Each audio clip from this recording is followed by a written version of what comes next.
Thanks, Nintendo Forecast. There are two parts to the system. The Google Form is the input, and the Google Sheet, that's the output. The form is where players, especially disabled players, submit their real experiences with a game. The sheet is where those responses will get organized, scored, and translated into something readable. So let's use my Mario Kart World dissection as the example here today. Now let's talk about what happens to that data. The Google Sheet is a public-facing summary. Each game gets its own entry. For Mario Kart World, we would track the visual features out of 5, auditory features out of 5, motor features out of 5, cognitive features out of 5, and system level features out of 5. That gives us a maximum of 25 possible points. From there, we would calculate the total criteria met, the total criteria possible, and the accessibility percentage score. So if Mario Kart World met, for example, 11 out of 25 criteria, that would translate it to 44%. Clean, transparent, and no mystery math. But we don't just stop at a percentage. Each entry would also include strength, what the game does well, gaps, what's missing, and note important nuance, and community score average once enough submissions come in. And finally, a controllable verdict, which is a one-line takeaway. This would also be having the video source if there is a controllable dissection and there is a good color code so you can tell which ones are good, okay, bad, and ugly. You see, this is all layered. A game might be strong in cognitive support but weak in motor customization. Now we can actually see that and compare it across all Nintendo titles. When you open the form, the first section is a simple contact. What game are you reviewing? Which platform did you play on? Switch, Switch 2, or both? How many hours have you played? Do you identify as a disabled player? And if so, what areas are most relevant to you? Visual, auditory, motor, cognitive, or neurodivergent support? That context matters because someone who played 30 plus hours with motor fatigue is giving us different data than someone who played 2 hours casual. We are not trying to erase the nuance. We are trying to document it. Then the form walks through 5 core accessibility categories: visual, auditory, motor, physical, cognitive difficulty, and system level features. Each category has 5 criteria. Each question is answered with yes, partially, no, or not sure, didn't use. So, for example, under visual, we got does the game allow text size adjust, high contrast option, colorblind mode, clear visual indicator, readable UI without relying on color alone. For Mario Kart World, you'd go through each one based on your experience. Same thing under auditory. Subtitles, subtitle customization, visual cues for audio event, volume sliders, mono stereo audio options, and so on. For motor accessibility, difficulty adjustment, assist modes, checkpoint systems, and system level compatibility. This is structured, this is consistent, and most importantly, it's repeatable across every Nintendo game. At the end of the form, re-ask, overall, how accessible would you rate this game on a scale to 1 to 5? What does it do well? What's missing? Any personal experiences you want to share? That gives us both quantitative data and qualitative context, numbers, and lived experience. Both matter here. Hey everyone, welcome back to CtrlAble.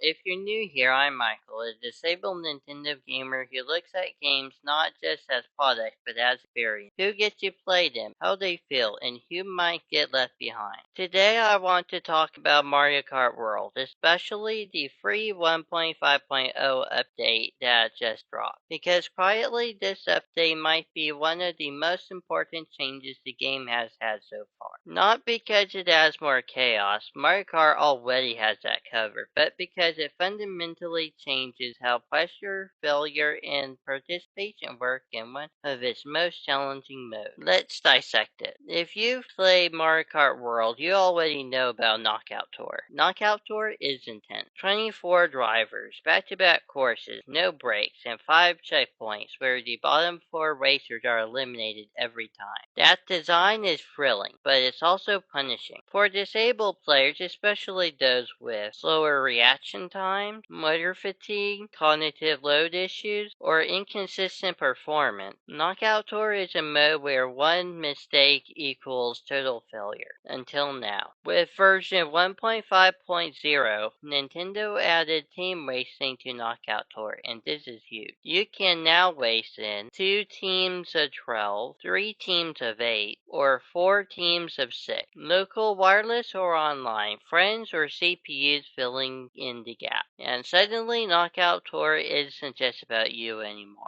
It's about shared responsibility. This is where things get interesting. In the team Knockout Tour, you can still be eliminated individually, but your contribution still matters, and your team can still win without you finishing first or even finishing at all. That shift reduces a massive accessibility barrier, the fear of being the weak link. Instead of, if I mess up, the one is over, it becomes, I helped when I could, and my team carried the rest. That's powerful. The scoring system encourages survival, not perfection. Nintendo also changed how points work here. Top placements earn way more points. First place gets 50 points, second gets 40, third gets 35, fourth gets 30. But if you get knocked out early, you still earn 1 point. That might not sound like much, but psychologically it matters. You're not erased, you're not invisible, you still count. And if one team gets all 4 racers into the final checkpoint, that's an automatic win, meaning teamwork and protection matter more than wall speed. Another underrated addition, if you're eliminated, you're not kicked out. You can spectate the rest of the race, switch camera views, cheer on teammates with preset messages. This turns elimination from a hard stop into a wolf chain. For disabled gamers who may fatigue mid-session, this is huge. You can still participate without being forced out or shamed by the system. Mario Kart World still isn't perfect. It's an $80 game. There's no major DLC yet, and some systems still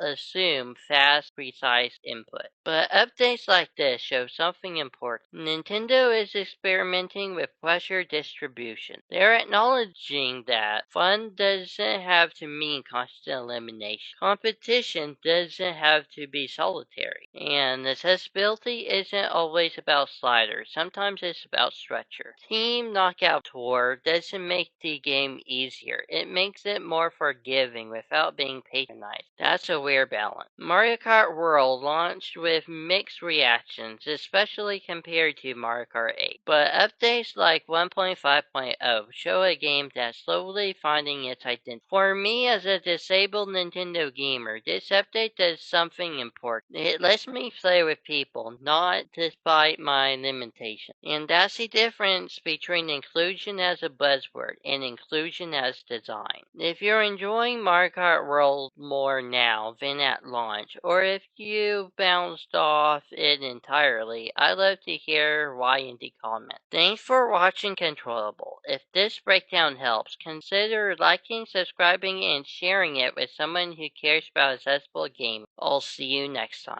Hi, this is Michael from CtrlAble. I'm a disabled Nintendo gamer, and I run a channel focused on breaking down games and Nintendo features through an accessibility lens. What works, what doesn't, and what that means for real players. When we talk about accessibility, accessibility in games, it's easy to frame it as a niche issue, something optional, something extra. But that framing doesn't really hold up anymore, especially not for Nintendo. We're at a moment where Nintendo's newest console, the Switch 2, isn't just selling well, it's dramatically outperforming expectations. Nintendo has raised the Switch 2 sales forecast for its first fiscal year from 15 million to 19 million units. The revenue is up over 90% year on year. Profits are up more than 270%.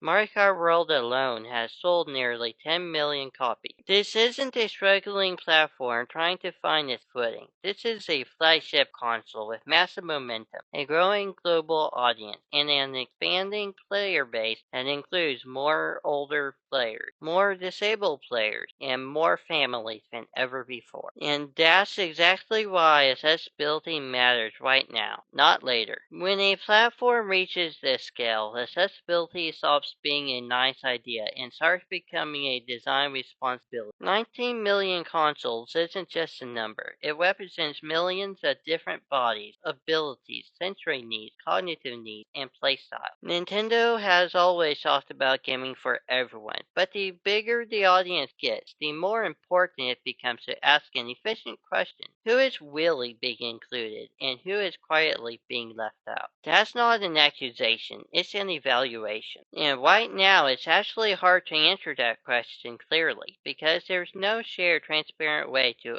assess how accessible Nintendo games really are. That's where this project comes in. On CtrlAble, my channel focuses specifically on Nintendo and gaming accessibility, not as a theory, but as lived experience. What works and will play, what doesn't, and how design choices affect disabled players moment to moment. Over the past few weeks, Edward and I have been talking about how unclear the accessibility picture is across Nintendo's library, even after Nintendo joined the Accessible Games Initiative. So instead of waiting for clarity from the top down, we decided to build something from the bottom up. The core idea is simple. Take the 25 accessibility tags from the Accessible Games Initiative and turn them into a consistent, repeatable assessment framework. 25 criteria. Clear yes, partial, or no answers, grouped into visual, auditory, motor, cognitive, and system level accessibility. That gives us two things Nintendo doesn't currently offer: transparency and comparability. This isn't about slapping a number on a game and calling it a day. The percentage score is just the surface. The real value is in the data underneath, which features show up consistently, which ones are rare, and which kinds of disabilities are being supported well versus quietly neglected. Over time, this lets us ask better questions. Are motor accessibility features more common than cognitive ones? Do first-party Nintendo games do better than third-party titles? Are Western studios approaching accessibility differently than Japanese teams? Those are questions we simply can't answer without structure. One important thing, this isn't just my opinion. The project is built around community input. Players submit assessments through a structured form that mirrors the 25 AGI criteria. That way, disabled players aren't reduced to edge cases. They become the data set. And because everything is standardized, we can aggregate the results without turning it into chaos. What you see publicly is a clean, readable summary. Underneath that is a growing body of lived experience. Mario Kart World had to be the proof of concept. It's one of the best-selling Switch 2 titles. It's often bundled with the console, and it's the kind of game people point to when they say Nintendo games are for everyone. So if any game should set the accessibility baseline for the platform, it's this one. On CtrlAble, I break down Mario Kart World with using the exact framework, not to tear it down, but to share how the system works, where it succeeds, and where even Nintendo's strongest titles still leave gaps. So if you want to see how this framework actually functions in practice, not just in theory, head over to CtrlAble, where Mario Kart World is the first full accessibility dissection using the AGI criteria. This video isn't the conclusion, it's the starting point. Because if Nintendo is confident enough to forecast 19 million Switch 2 sales, then it is fair and necessary to ask how accessible that future really is. Links to the project, the framework, and future accessibility reviews will be collected in a dedicated CtrlAble playlist called CtrlAble Dissect, so this can be revisited as Nintendo's library and hopefully its accessibility practices evolve.